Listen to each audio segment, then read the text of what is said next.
Geliefdes, baie welkom by hierdie tweede lesing oor bemagtigende leierskap. Maar kom ons begin met 'n gebed om ons afhanklikheid ook so voor die Here te bely. Kom ons bid saam. Ons Vader wat in die hemel is, ons dankie vir die genade wat ons het om U te mag dien en om in afhanklikheid voor U te kan staan en om te kan weet dat daar in die hemel op die aarde niemand soos U is nie. En daarom bid ons dat U ook met ons sal wees. Help ons as kerk om te groei in ons verhouding met U. Help ons om leiers te wees wat hierdie karaktertrekke in ons lewens nastreef, sodat ons Christus se voorbeeld sal volg en U naam sal eer. En daarom bid ons, mag die woorde van ons mond en die oordeenking van ons harte welbehaaglik wees voor U aangesig, ons rots en ons verlosser. Amen. Nou, geliefdes, 'n goeie leier word nie bepaal deur sy bevoegdheid nie. Dit word bepaal in besonder deur sy karakter.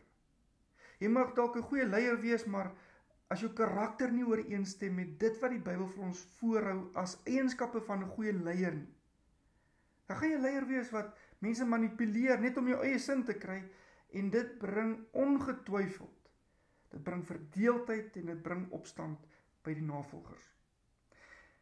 So, die belangrikheid van hierdie karakter van 'n leier word ook deur Paulus beklemtoon. Ons het laas keer ook daarna gekyk, want in Paulus se lys van kwalifikasies wat 'n ouderling moet hê, uit daardie hele lys van 17 kwalifikasies, gaan 15 oor karakter en slegs 2 oor die bevoegdheid van daardie persoon.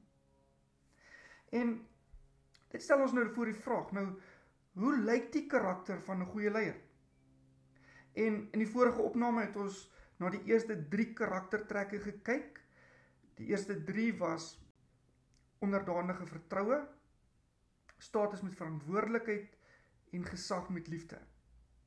En vandag gaan ons kyk na die volgende 3. Die volgende 3 wat is herderlike leiding, waarheidsbegronde regverdigheid en geestelike onderskeidingsvermoë. So as kerk moet ons leiers toerus om al hoe meer hierdie karaktertrekke te vertoon in hulle leierskap. So, indien jy 'n kort samevatting van elkeen van hierdie verskillende karaktertrekke wil hê, of weer daarna wil gaan kyk, is jy welkom om na my webtuiste toe te gaan. Daar is 'n kort samevatting van elkeen van daardie eienskappe. Daar's ook 'n skakel wat jou vat na 'n toets toe, wat jy kan doen om te kyk watter van hierdie eienskappe by jou die sterkste is, sodat jy ook aan die ander karaktertrekke meer kan werk om al hoe meer in jou leierskap te groei. Gaan kyk gerus daarna. Die toets is ongelukkig lank, jy moet ten minste 30 minute uitsit om die hele toets te kan doen. Maar gaan doen dit gerus om jouself ook daarmee toe te rus. So, kom ons begin by hierdie herderlike leiding in leierskap. Nou, as jy herderlike leiding hoor, wat is dit wat by jou opkom? Miskien dink jy ook aan Johannes 10, waar Jesus ook vertel van die herder. En daardie gedeelte beskryf baie mooi daardie leierskapstyl wat deur liefde en opoffering en 'n diepe sorg vir die mens wat gelei word gekenmerk word. Dit weerspieël die karakter van Jesus as die goeie herder en dit bied riglyne vir ons in die hedendaagse lewe om ook as goeie leiers op te tree. Om vanuit 'n plek van empatie en diensbaarheid op te tree. So, wat is 'n paar kenmerke van hierdie leierskap? Die eerste is seker empatie en omgee, want 'n herder is iemand wat op 'n innige vlak betrokke is by die behoeftes en by die pyn en by die uitdagings van sy mense. Hy stel homself nie apaties op teenoor hulle leiding nie, maar hy kies om op te tree met empatie en met deernis. Nou as mens 'n bietjie prakties daaroor dink, dis soos 'n skoolhoof wat persoonlike tyd sal afstaan om na die uitdagings van 'n leerling te luister. Hy gee innig om. Of 'n ouderling wat uit sy pad uit sal gaan om ondersteuning te bied aan 'n gesin wat sukkel, Hy los dit nie vir die ander nie, hy los dit selfs nie vir die dominee nie. Hy is betrokke. Daar's 'n empatie, daar's 'n omgee. Maar nog 'n belangrike kenmerk is opoffering. 'n Herderlike leier is bereid om ten koste van homself die welstand van sy mense te bevorder. Net soos Jesus sy lewe vir sy kudde gegee het. Hy het sy lewe gegee en so stel hy elkeen, hy stel belang in elkeen van hulle. Hy stel hulle belange voor sy eie belange. En dit is weer soos 'n ouderling wat selfs so ver sal gaan om een van sy eie karre beskikbaar te stel vir daardie persoon wat 'n krisis beleef.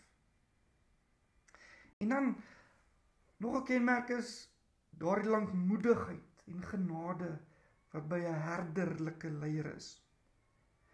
Want herderlike leierskap vereis geduld. En dit selfs wanneer mense volhard in hulle sonde, in hulle swak keuses wat hulle maak. Hierdie geduld is gewortel in die bewustheid van die Here se genade vir my as leier. Jy dink die hele tyd na aan hoe groot sy lankmoedigheid met my is. Dink so dan, is ons bereid om 'n persoon aan te ondersteun, al maak daardie persoon herhaaldelik dieselfde fout. Al kry hy as leier keer op keer seer oor die persoon se foute wat hy maak. Dis lankmoedigheid. En dan hierdie herderlike leiding, nog 'n kenmerk is standvastigheid. 'n Standvastigheid teenoor afval. So, die herderlike leier staan ook sterk teen die afgode van tyd. Hy staan op daarteen. Daar goed so selfgesentreerdheid en eie gemak en individualisme. Daardie afgode van ons tyd mag nie maar net oorgesien word nie. Dit moet ook aangespreek word. Met 'n herderlikheid, met 'n empatie, met 'n nederigheid. Hy roep sy mense op tot disippelskap en hy wys deur sy eie voorbeeld hoe Christus as koning gevolg moet word. Dis weer soos 'n besigheidsleier wat weier om kort paaie te neem of oneties op te tree of om omkoopgeld te betaal en dit selfs al sou dit finansiëel wins verseker. Hy loop die regte pad. Hy is 'n herder. So, hoe lyk dit wanneer 'n leier nie hierdie herderlike leiding gee nie? Die eerste ding wat mens dadelik sien is, daar's 'n gebrek aan empatie. Die leier toon geen werklike omgee of deernis vir die mense wat hy lei nie. Hy is soos daardie huurling in Johannes 10 vers 12 tot 13. Daardie huurling wat vlug wanneer uitdagings ontstaan, omdat sy eie belange vir hom belangriker is as hierdie kudde waaroor hy gestel is. Nou, interessant in hierdie opsig, J. Hall het in 'n studie oor die prestasie van 16.000 uitvoerende beamptes gevind, dat daar 'n baie direkte verband is tussen prestasie en die vermoë om vir mense om te gee. Hoor my, daar's 'n verband, 'n direkte verband tussen jou eie prestasie en die vermoë om te gee. Kyk hoe interessant is hierdie resultate. Aan die linkerkant, bo is die goeie presteerders. En die eerste konklusie wat hy maak is, hulle is besorg oor mense sowel as die wins. Terwyl die gemiddelde presteerder daar in die middelblok, hulle konsentreer net op die produksie. En die swak presteerder, hulle is begaan oor hulle eie sekuriteit.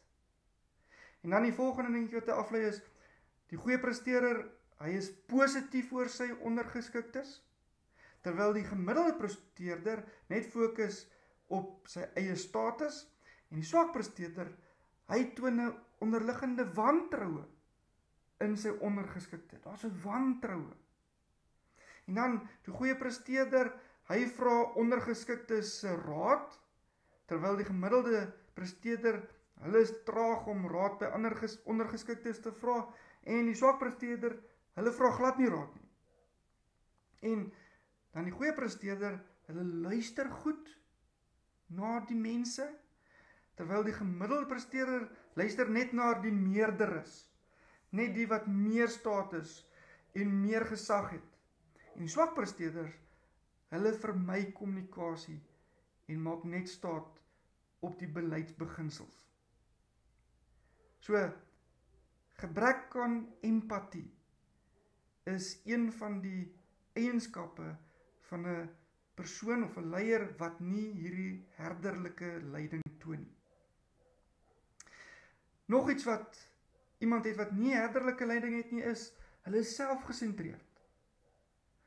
So 'n leier is meer gefokus op persoonlike gewin en op mag en op status en plaas sy eie gemak of begeertes bo die belange van die mense wat hy veronderstel is om te dien. Dis soos iemand wat altyd die gesprek na homself toe draai en nie luister na wat ander te sê het nie. Hy toon min belangstelling in ander se probleme of ander se vreugdes en hy fokus net op sy eie lewe. Hy is selfgesentreerd. En dan is daar ook 'n onverantwoordelikheid. Wanneer dinge moeilik raak, dan onttrek hy homself of hy maak impulsiewe besluite sonder om die langtermyn effek op die kudde in ag te neem. Dis nou weer soos 'n ouderling wat uit die blou te besluit om 'n gemeente te verlaat. Daar's dus geen deernis of verantwoording teenoor die mense wat hy bedien nie. En daarom openbaar hy 'n gebrek aan herderlike leiding. Daardie persoon se roeping was meer 'n saak van plig of 'n saak van persoonlike gewin as wat dit uit opregte liefde vir die kudde was. En dan nog 'n eienskap van iemand wat nie herderlike leiding het nie, is daar's gebrek aan geestelike leiding. So, aangesien hierdie leier nie 'n diep verhouding met Christus het nie, sal hy nie in staat wees om mense na Christus toe te lei of hulle in moeilike tye met geestelike wysheid te bemoedig nie. Inteendeel wat gebeur is, daardie persoon maak mense afhanklik van homself. Hy lei hulle na homself toe. So, hierdie tipe leierskap weerspieël die kenmerke van huurling en staan in skerp kontras met die selfopofferende liefde wat ons in Jesus as die goeie leier sien. So, hoe versterk ons hierdie herderlike leiding? En eerste ding is hierdie persoonlike verhouding met Christus. Herderlike leiers moet hulle fokus op Jesus as die goeie herder hou. Die herder wat ons innig liefhet.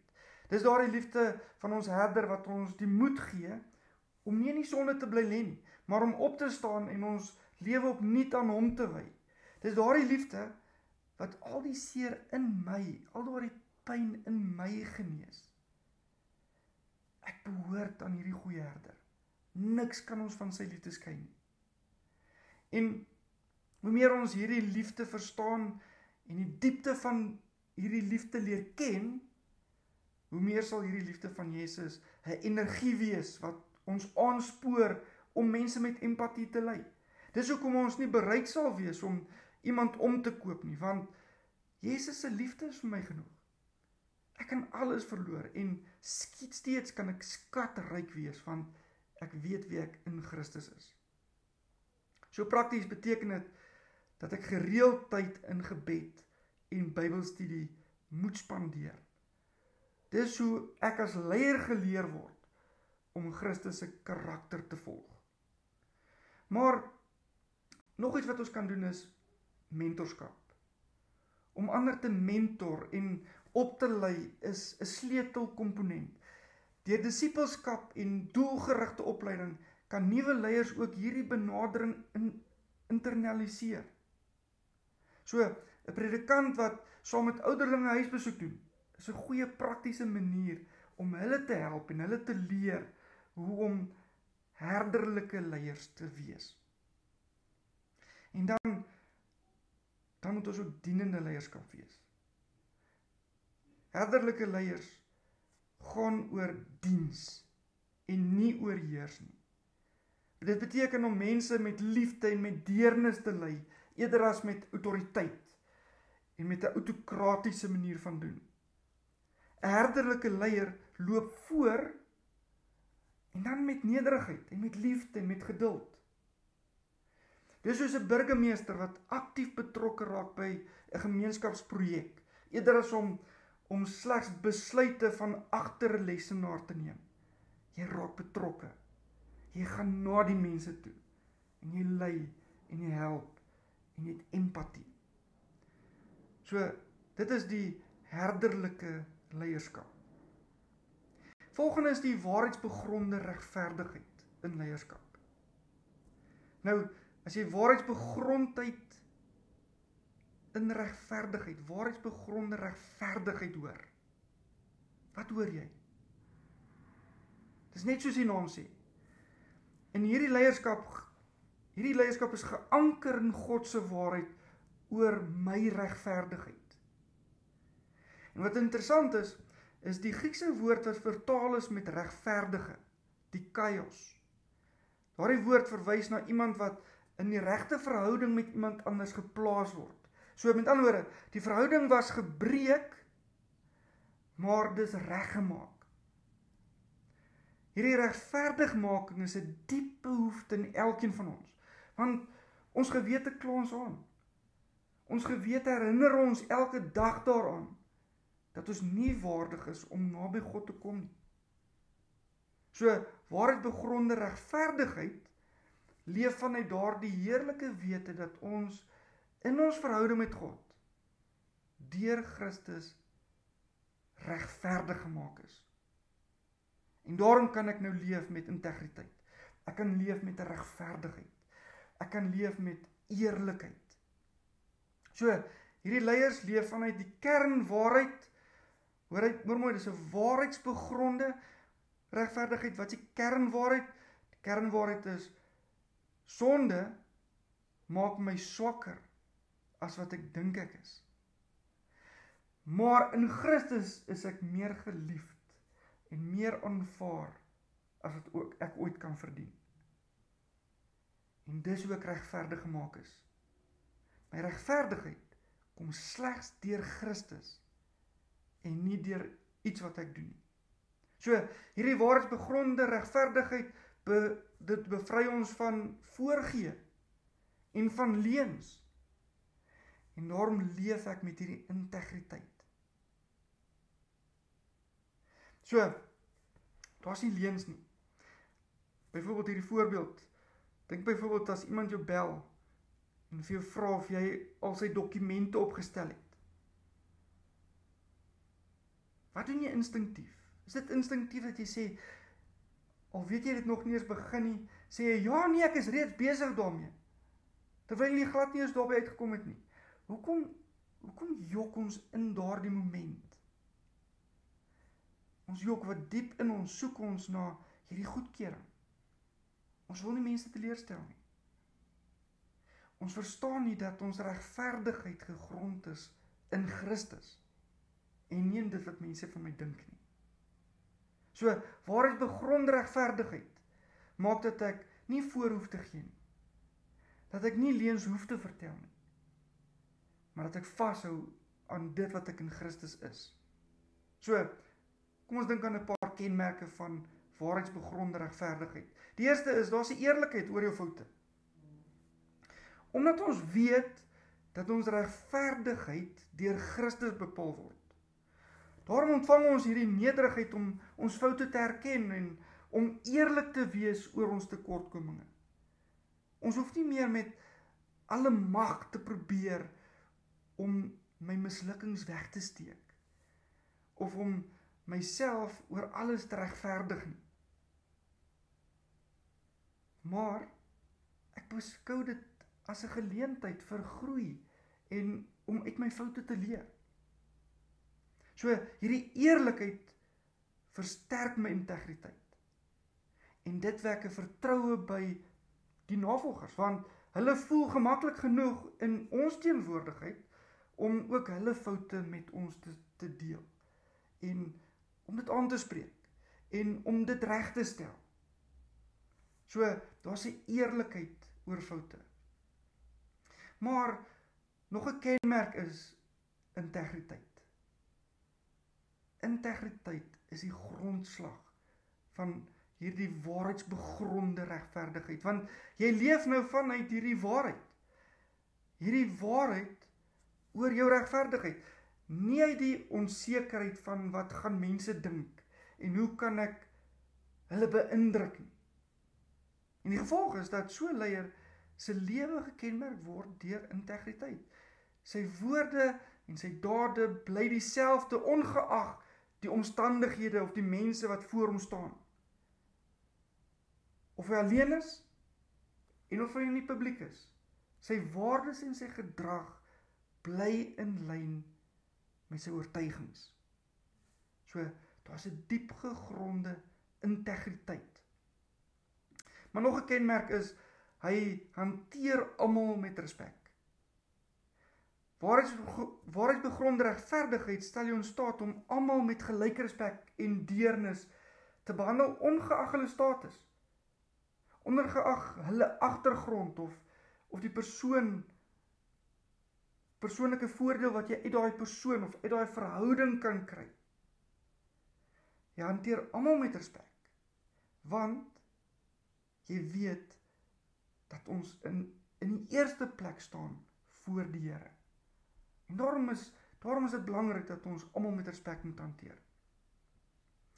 En dan nog 'n kenmerk van hierdie waarheidsbegronde regverdigheid is, dis 'n persoon wat verantwoordbaar is. Jy is bereid om rekenskap te gee vir jou dade en vir jou besluite wat jy geneem het. Hulle vermy eie geregtigheid en jy aanvaar dat jy aanspreeklik is teenoor God en die mense wat jy dien. Jy hardloop nie weg van daai aanspreeklikheid nie. So, hierdie leier is ingestel daarop om geregtigheid te laat geskied. Hy tree daarom altyd regverdig op volgens goddelike standaarde met hierdie diep gegronde integriteit. Nou, dit bring ons nou by die volgende punt. Naamlik, hoe lyk dit wanneer 'n leier nie waarheidsbegronde regverdigheid het nie? En natuurlik, die eerste ding is, hulle maak kompromieë met die waarheid. Jy gaan gereeld halwe waarhede gebruik, of die waarheid bietjie verdraai, om jou persoonlike gewin te kry, of om politieke doeleindes te bereik. Jy sal ook huiwer om teen onreg op te tree. Want sodra jy ongewildheid gaan bereik daardeur, of in 'n ongemaklike posisie geplaas word, of jou waardigheid bevraagteken word, dan gaan jy eerder 'n waarheid of 'n leuen vertel. So, jy maak kompromieë met die waarheid.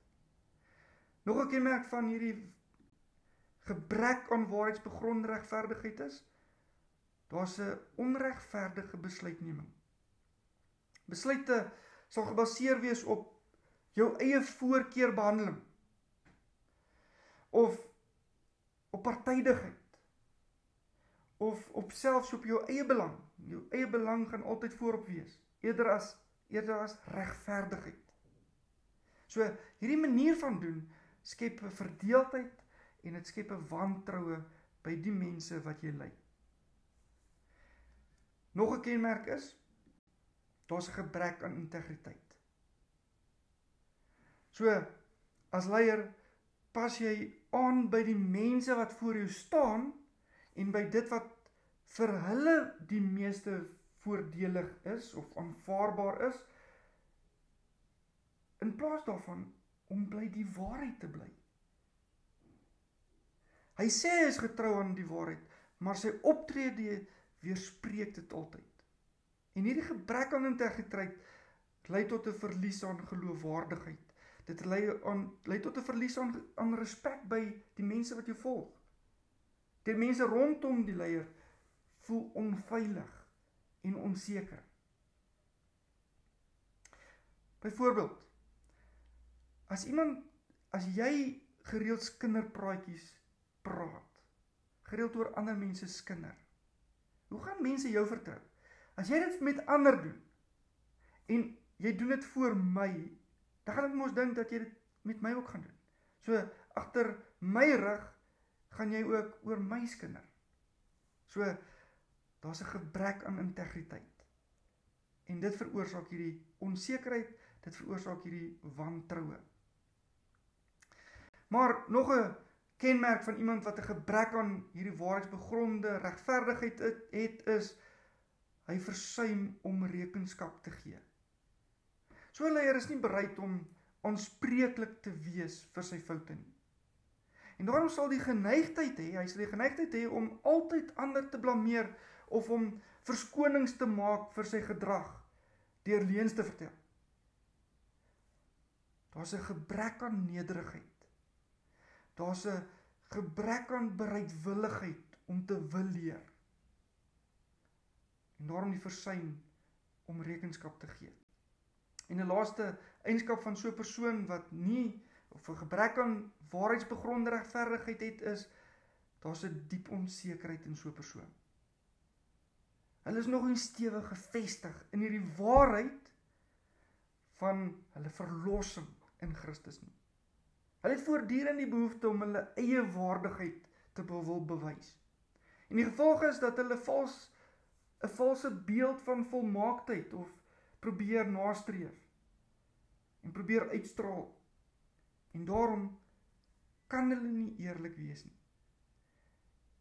En mense sien dit raak. Mense sien dit raak en daarom wantrou hulle jou ook op die ou end. So, dis hoe dit lyk as daar 'n gebrek aan waarheidsbegronde regverdigheid is. Nou, hoe versterk ons hierdie waarheidsbegronde regverdigheid? En die eerste is, anker jou regverdigheid in Christus.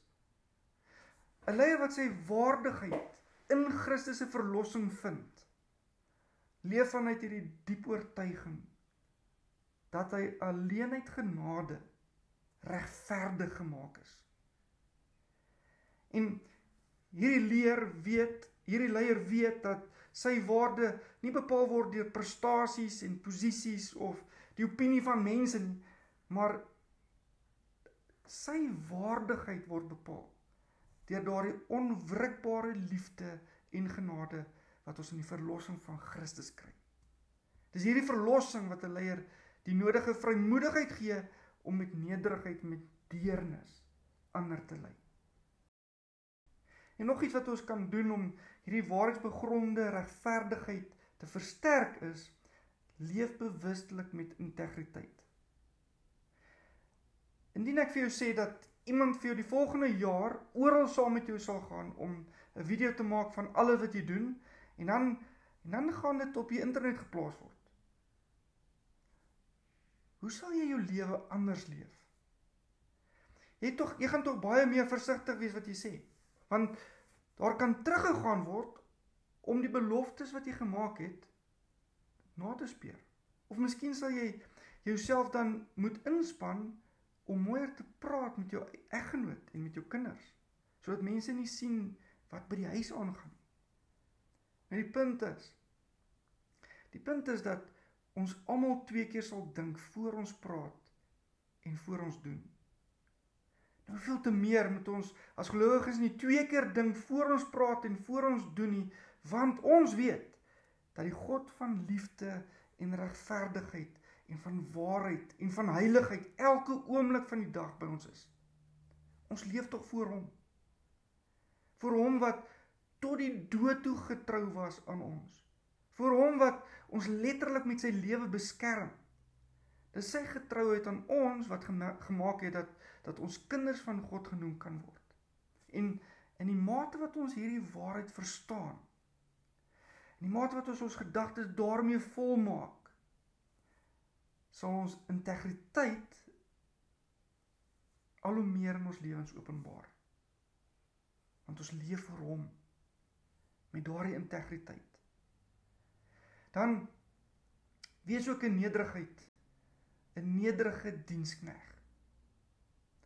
Wees eerlik oor jou foute en oor jou tekortkominge, want jy kan leef vanuit hierdie sekerheid dat jy alleen gered word op grond van dit wat Christus vir jou gedoen het. Sy regverdigheid. En daarom is ons swakhede en ons tekortkominge nie 'n hindernis vir ons dienswerk nie. Dis 'n geleentheid vir die Here om deur ons te werk. So 'n leier wat hierdie waarheidsbegronde regverdigheid het, straal 'n egte nederigheid uit, want hy's eerlik oor sy swakhede en sy tekortkominge. En daardeur inspireer hy ander ook, en hy moedig ander aan om ook in hulle eie waarde in Christus te vind. En dan 'n laaste dingetjie, bekering moet 'n lewenswyse wees. Die leier moet sy sonde daagliks bely en deur die Gees werk om meer in Christus te groei, om meer aan Christus se verlossing vas te hou. En daarom moet ons onsself gereeld afvra, is my woorde en my dade en my gesindheid, is dit in lyn met die waarheid wat God aan ons openbaar in sy woord? Bely ons sonde teenoor die Here. En wanneer ons mense te nakom, erken ons dit. Erken ons dit openlik teenoor hulle, vra ons om vergifnis en neem ons stappe om daardie verhouding of daardie situasie te herstel. Dis hoe ons hierdie waarheidsbegronde regverdigheid leef. En dit bring ons nou by die laaste karaktertrek van 'n goeie leier. En dit is geestelike onderskeidingsvermoë. So wat is dit wanneer jy dit hoor? Geestelike onderskeidingsvermoë is die vermoë om met wysheid en met insig die wil van God te herken en te volg. En daarom, as ons hierdie geestelike onderskeidingsvermoë het, daarom kan ons geestelike waarhede van valsheid onderskei. Jy sal die waarde van die ewige bo die tydelike prioritiseer. En dit doen ons met die regte gesindheid en met toewyding aan die Here. So 'n diep gewordelde verhouding met Christus moet ons nastreef. 'n Verhouding wat fokus op aanbidding, op verwondering in wie hy in homself is, oor sy heerlikheid, en dis 'n bereidheid om opofferings te maak ter wille van die koninkryk van God. So, hierdie geestelike onderskeidingsvermoë stel 'n persoon in staat om besluite en optrede deur Bybelse lens te evalueer en met geloof, gehoorsaamheid en nederigheid te reageer. So, kom ons kyk na 'n paar kenmerke van geestelike onderskeidingsvermoë. En die eerste is wysheid en insig wat gegrond is in die woord van God. So, 'n persoon met geestelike onderskeidingsvermoë baseer sy denke en sy besluite op Bybelse beginsels. Wanneer 'n leier voor 'n etiese dilemma staan, soos om tussen winsgewende kliënte en eerlikheid te kies, dan kies hy altyd gehoorsaamheid aan God, bo hierdie korttermyn voordele. Hy het dus die vermoë om te onderskei tussen wat belangrik is en wat minder belangrik is. Sy verhouding met die Here is sy grootste skat. En dis soos Josef. Josef, toe die Farao se vrou hom verlei, het hy vir haar gesê, hoe kan ek so verkeerde ding doen? Ek sal mos teen God sondig. Nou, geliefdes, hoor jy wat hy sê? God, sy verhouding met God is die belangrikste vir hom. Dis wat saak maak. Hy het die onderskeidingsvermoë gehad om te besef dat sy verhoudings met die Here sy grootste skat is. En daarom bly hy eerder getrou aan God as om getrou te wees aan hierdie vrou. So wysheid en insig is gegrond in die woord van God. Maar dis ook die vermoë om waarheid van valsheid te onderskei. Hierdie vermoë stel iemand in staat om geestelike waarheid te herken en misleiding of valse leerstellings te identifiseer, veral in situasies waar dinge subtiel verkeerd voorgestel word. Dis soos iemand wat vir jou sê, iemand sê, God wil hê, jy moet net gelukkig wees. Nou, as jy daardie woorde hoor, dit klink baie positief. Maar as ons mooi gaan dink oor daardie woorde, dan stel dit geluk as jou hoogste doelwit, eerder as gehoorsaamheid aan God se wil. Geestelike onderskeidingsvermoë sien daardie subtiele leuns vir wat dit is. Dit is 'n kenmerk van geestelike onderskeidingsvermoë, maar nog 'n kenmerk van geestelike onderskeidingsvermoë is, die leier leef met 'n koninkryksperspektief. Hierdie geestelike onderskeidingsvermoë prioritiseer die waarde van die ewige bo die tydelike. Dis soos 'n student wat vir eksamen moet leer.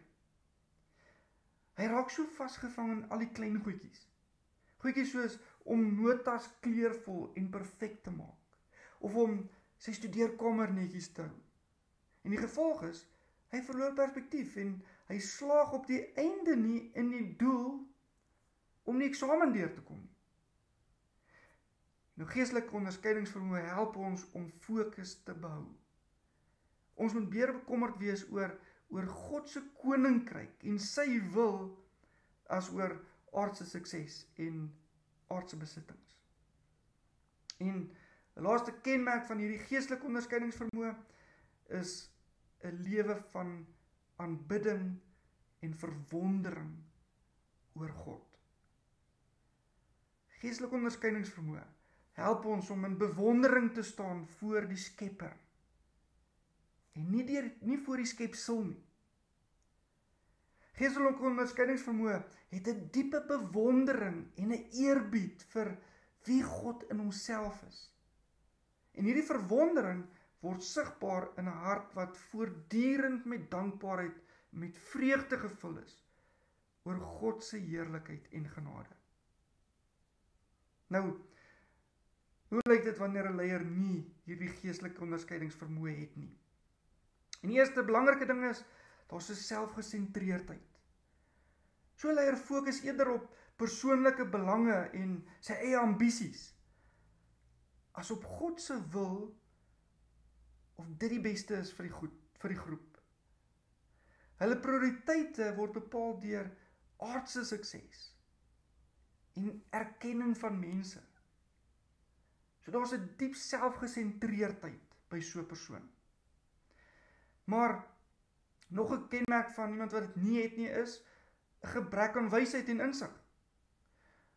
Sonder 'n duidelike begrip van God se waarheid en sy leiding, neem ons besluite wat dikwels impulsief is, wat oppervlakkig is, of wat gebaseer is op wêreldse standaarde. So daar's 'n gebrek aan wysheid en insig. Maar daar's ook die onvermoë om die groter waarde te sien. So 'n persoon besef nie die belangrikheid van 'n verhouding met God nie. Hulle heg meer waarde aan materiële dinge of tydelike prestasies as daai verhouding wat ons met die Here moet hê. Dawid het so mooi gesê. Hy sê, daar's vir my niks goeds nie, behalwe by U. Hoor jy, Dawid het besef, daar's vir hom niks groter, daar's niks beter as om by die Here se voete te wees nie. En soos ek het sê, Maria het geweet by Jesus se voete. Jesus sê vir Martha, Martha, jy's besorg en jy's bekommerd en besorg oor baie dinge. Maria het die beste deel gekies. Om net by Jesus se voete te wees. En Paulus, dink aan Paulus wat in Filippense skryf en sê, al wat ek wens, dis sy grootste wens is om Christus te ken. Dis geestelike onderskeidingsvermoë. Die vermoë om te weet wat die belangrikste is. En dan iemand wat ook nie 'n gebrek aan, of wat ook 'n gebrek aan hierdie geestelike onderskeidingsvermoë het, is iemand wat vreesgedrewe of trotsgedrewe is. So sonder geestelike onderskeidingsvermoë word 'n mens maklik beïnvloed deur die vrees vir mense, hulle opinies, of die trots van selfbevordering.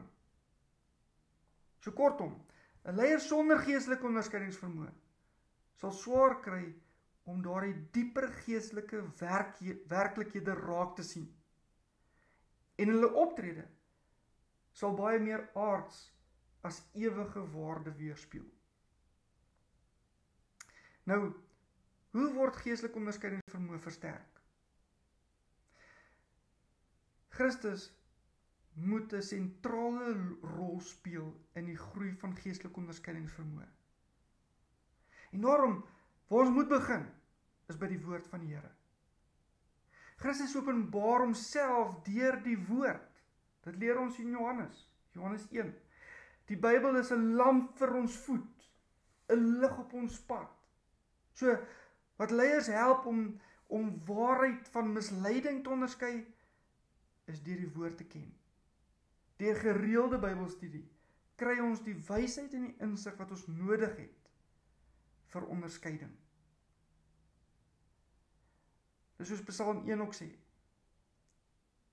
So 'n persoon is soos 'n boom wat by waterstrome geplant is, wat op die regte tyd vrug dra, en waarvan die blare nie verdroog en verwelk nie. Ons moet by die woord wees. Ons moet ons wortels in die woord in laat gaan. Dis die eerste ding wat ons moet doen. Maar deur die werking van die Heilige Gees kry ons ook hierdie geestelike onderskeidingsvermoë. Christus het die Heilige Gees juis gestuur om ons te lei in hierdie waarheid.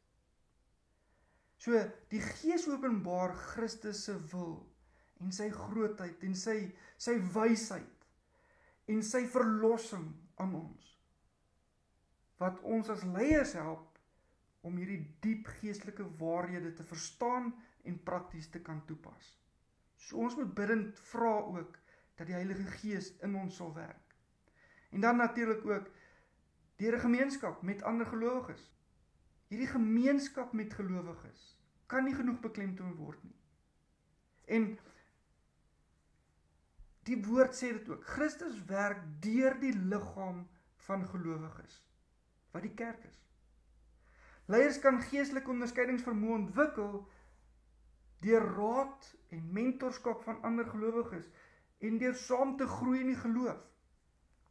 En dit is wat Efesiërs so baie mooi ook beskryf, Efesiërs 4, wanneer Paulus daar praat van al die gawes wat Christus vir die kerk omgee het, dan sê hy, hoor mooi vers 12 sê hy, sy doel daarmee, so met ander woorde, sy doel met hierdie gawes was om die gelowiges toe te rus vir hulle diens en vir die opbou van die liggaam van Christus. Geliefdes, daarmee het ons gekom aan die einde van hierdie lesing oor bemagtigende leierskap. En dit is my opregte bede dat die Here ons hierin sal versterk, sodat ons karakter al hoe meer sal wys dat ons aan hom behoort. Mag die Here ons as kerk daarin help, sodat ons leiers sal wees en leiers sal oplei wat sy lig in 'n donker wêreld weerkaats. Indien jy vra het of iets met my wil deel oor jou lewe as leier, kontak my gerus by hierdie e-posadres. Totsiens.